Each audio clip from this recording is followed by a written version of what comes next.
Il y a quelques semaines, on m'a assigné un ticket. J'avais besoin de sauvegarder le contenu d'un fichier CSV dans ma base de données. Il fallait donc pour cela lire le contenu d'un fichier CSV, le transformer en JSON et le sauvegarder dans une base de données. Et je pensais que ça serait compliqué, mais au final ça a été assez rapide. Je vais vous montrer comment j'ai fait. Pour ce faire, on va aller sur le site mocaro.com qui nous propose de générer des fausses données en fichier CSV. Je n'ai besoin que de 100 lignes et je vais télécharger le fichier CSV à ce niveau-là.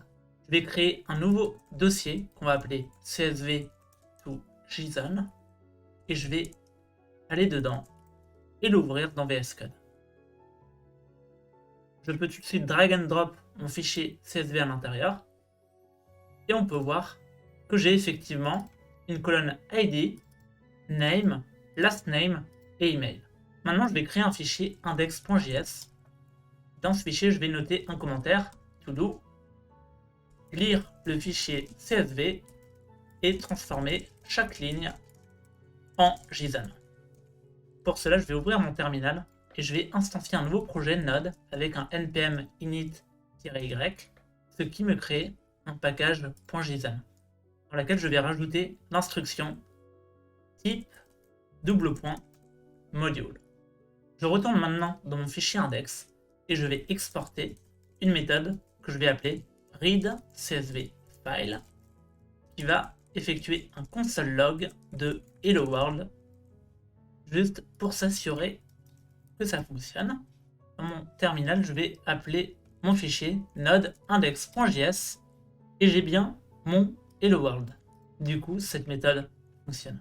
À ce niveau-là, je vais importer une bibliothèque native à Node.js qui s'appelle fs comme file system et qui va nous permettre d'ouvrir le fichier.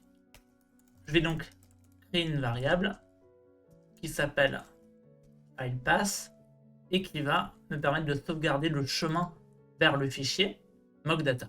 Et je vais maintenant utiliser la méthode de fs pour lire le fichier et me permettre de déterminer s'il existe, qui est readFileSync, qui est une méthode asynchrone.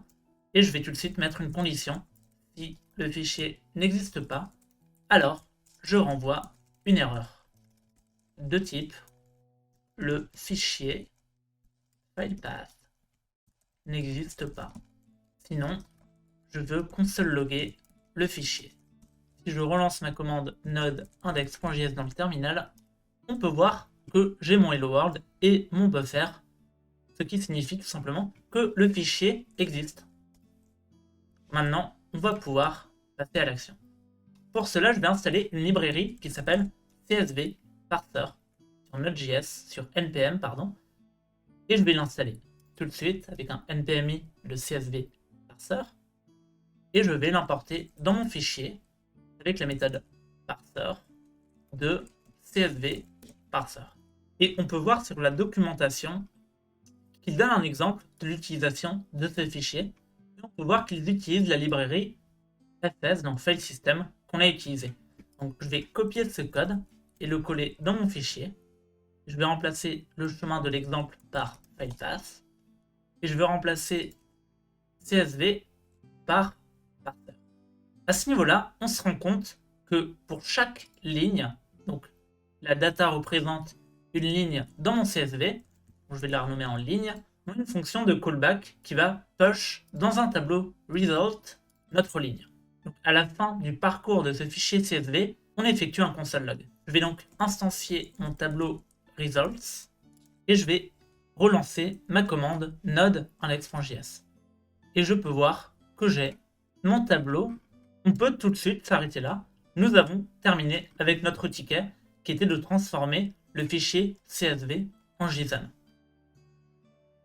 Nous avons donc terminé. J'espère que cette vidéo vous a plu. N'hésitez pas à vous abonner pour plus de vidéos. À bientôt!